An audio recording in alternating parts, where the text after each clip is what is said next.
Hi everyone, welcome to my YouTube channel pi classes by Monika. आज आप लोगों को सीक्वेंस की मोस्ट इंपॉर्टेंट थ्योरम बता रहे हैं। चलिए तो स्टार्ट करते हैं अपना लेक्चर। ये थ्योरम है आप लोगों की Cauchy's general principle of convergence कहलाती है। A sequence is convergent if it is a coaches sequence, या a sequence is convergent if and only if it is a coaches sequence. इस IFF का मतलब है if and only if and only का मतलब left to right and right to left. यानी अगर आप लोग सीक्वेंस को कन्वर्जेंट लेकर चलेंगे तो आप उसे कोचेस प्रूफ करके लाएंगे, और अगर आप उसे कोचेस लेकर चलेंगे तो आप उसे कन्वर्जेंट प्रूफ करके लाएंगे। तो चलिए सबसे पहले हम थ्योरम प्रूफ कर रहे हैं। हम लेकर चलते हैं कि कन्वर्जेंट सीक्वेंस और कोचेस प्रूफ करके लाते हैं। देखिए ये थ्योरम पता होने के लिए आप लोगों को सबसे पहले दोनों के डेफिनेशंस पता होनी चाहिए। हमने आप लोगों को लिखवा रखी हैं, तो प्लीज आप उन डेफिनेशन को याद करिए। और ऐसा भी कर सकते हैं जब आप लोगों के एग्जाम में थ्योरम आए तो आप लोग क्या कर सकते हैं कि इस थ्योरम में ऊपर डेफिनेशन भी देकर आ सकते हैं। उससे क्या होगा, आपको भी क्लियरिटी आ जाएगी। ओके, तो चलिए सबसे पहले क्या करेंगे, हमने लिया let xn be any convergent sequence. हमने क्या माना, xn कोई कन्वर्जेंट सीक्वेंस है। अब अगर कन्वर्जेंट सीक्वेंस है तो किसी नंबर को कन्वर्ज कर रही होगी, तो क्या मान लिया, let xn converges to, let sequence लिख दीजिए, let sequence xn converges to the number l। हमने मान लिया ये l को कन्वर्ज करती है, तो then by the definition, definition से आप क्या लिखते हैं कन्वर्जेंट की, for a given epsilon greater than 0 there exist a positive integer m such that, क्या लिखेंगे कि xn माइनस l का मॉड लेस देन एप्सिलॉन होगा for all n greater than equal to m। यही तो डेफिनेशन है।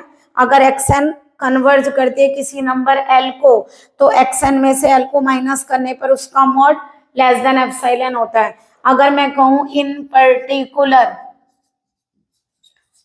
n को हम m ले लें तो ये क्या बन जाएगा, देन क्या होगा बताइए, xm माइनस l का मॉड लेस देन क्या हो जाएगा, एप्सिलॉन हो जाएगा ना।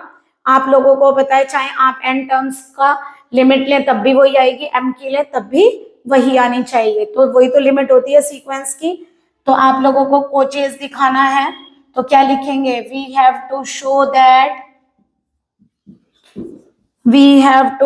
That xn is a coaches sequence. Okay, तो हमें क्या शो करना है कि xn कोचेस सीक्वेंस है। तो देखिए कैसे शो करेंगे, कोचेस सीक्वेंस की डेफिनेशन के अकॉर्डिंग हमें xn माइनस xm के मॉड को लेस देन एप्सिलॉन शो करना होता है। तो एक काम करिए, l ऐड करिए और l को सबट्रैक्ट करिए, तो ये क्या बनेगा, xn माइनस l प्लस इसे लिख सकते हैं xm माइनस l, ठीक है, इसका मॉड। आप लोग ये डेफिनेशन, ये थ्योरम पढ़कर आए हैं।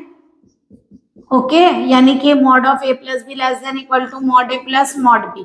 इनको सेपरेट करिए तो देखिए ये नेगेटिव है और मॉड में क्या होगा, नेगेटिव पॉजिटिव हो जाता है, हटा दें इसको।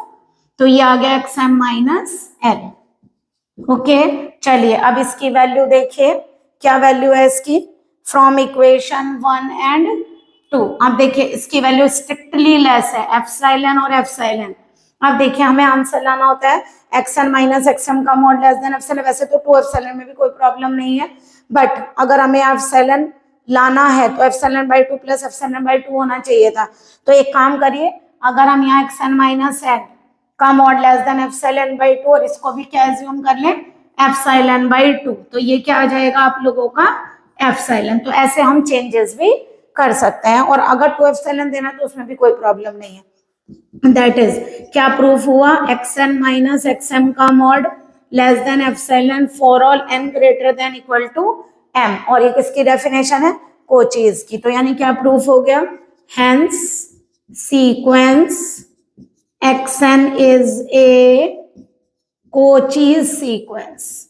तो यानी कि सीक्वेंस कौन सी आ गई, कोचीज सीक्वेंस। अभी हमने क्या प्रूफ किया, कन्वर्जेंट सीक्वेंस कोचीज होती है, ठीक है। अभी कन्वर्सली प्रूफ करेंगे क्या, कि हर कोचीज सीक्वेंस कन्वर्जेंट होती है। चलिए आप इसका स्क्रीनशॉट ले लीजिए।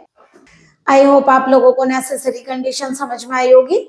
चलिए इसकी नेक्स्ट कंडीशन प्रूफ करते हैं, सफिशिएंट। हम क्या लेकर चलते हैं, लेट, कन्वर्सली लिख लीजिए।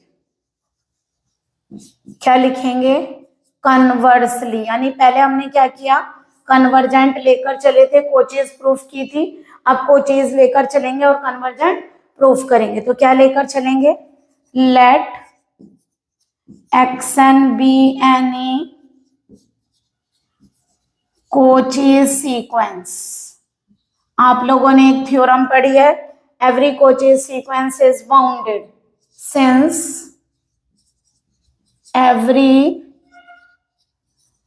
Coaches sequence is bounded. Bounded होती है, इसका मतलब क्या हुआ, इसका मतलब xn इज बाउंडेड, यानी क्योंकि ये कोचीज है तो ये सीक्वेंस कैसी आ गई, बाउंडेड। ओके, अब बताइए बोल्जानो-वीयस्ट्रैस थ्योरम से क्या होगा, इसका एक लिमिट पॉइंट होगा।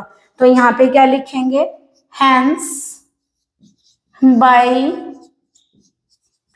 बोल्जानो-वीयस्ट्रैस थ्योरम सीक्वेंस xn, आ रहा है समझ में आप लोगों को, सीक्वेंस xn हैज क्या होगा, at least one limit point.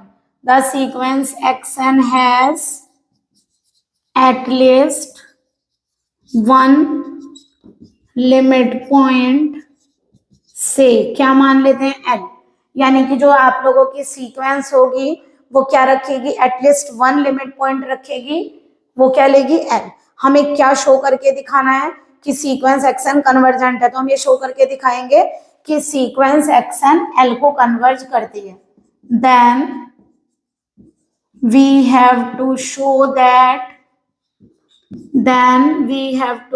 That sequence xn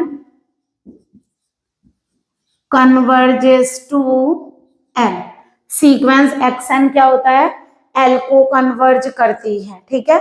चलिए सबसे पहले क्या करते हैं, एक बार फिर से देख लीजिए, हमने क्या माना, हमने माना कि xn कोई कोचेज सीक्वेंस है, हमें पता है हर कोचेज सीक्वेंस बाउंडेड होती है, ठीक है। अब क्या कहा हमने, हर कोचेज सीक्वेंस बाउंडेड होती है और बोल्जानो-वीयस्ट्रैस थ्योरम क्या कहती है कि कम से कम एक लिमिट पॉइंट रखेगी, है ना। अब एक काम करिए, पहले वैसे हम यहाँ भी लिख सकते थे कि कोचेज जहां माना, चलिए दोबारा ले लेते हैं। फॉर ए गिवन, ऐसे लिखिए, since xn is a coaches sequence, then for a given epsilon greater than 0 there exists positive integer m such that, क्या लिखेंगे, xn माइनस xm का मॉड लेस देन एप्सिलॉन। अब यहाँ xn माइनस xm के mod को less than epsilon लिया for all n greater than equal to m, ठीक है। अगर अब हमें क्या प्रूफ करना है, l इसका क्या है, लिमिट पॉइंट है। अगर l इसका लिमिट पॉइंट है तो क्या करेंगे यहाँ पे, सिंस l लिमिट पॉइंट तो है ना, l is a limit point of sequence xn, then for a given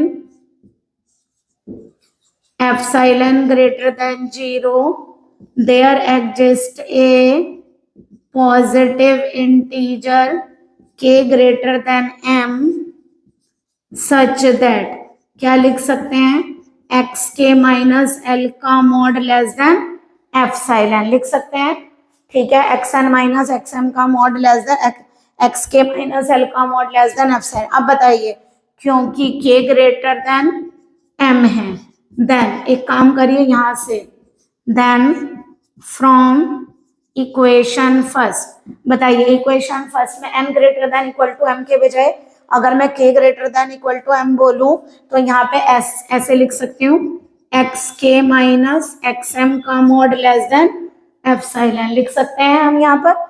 अब ये बताइए मुझे क्या शो करके दिखाना है, कन्वर्जेंट है, यानी हम क्या शो करके दिखाएंगे कि xn माइनस एल का मॉड लेस देन एप्सिलॉन है। चलिए अब मैं xn माइनस एल का मॉड लेकर चलिए एक काम करते हैं, xm ऐड करते हैं और xm ऐड करते हैं और xm को हम सब्ट्रैक्ट करते हैं, तो यहाँ होगा xn minus xm plus xm plus xk minus xk minus L. ठीक है, हमने क्या किया, xm ऐड किया, xm सब्ट्रैक्ट किया और xk ऐड किया और xk सब्ट्रैक्ट किया। अब बताइए जरा इसको कैसे ब्रेक करें। आप लोगों को थ्योरम के अकॉर्डिंग पता है, अभी लिखवाई भी थी, इनके मॉड को सेपरेट करेंगे तो क्या होगा, देखिए इसको क्या लिख सकते हैं हम, xk माइनस एल, इसके साथ इसे ले लें xm minus xk plus xk minus L का मॉड।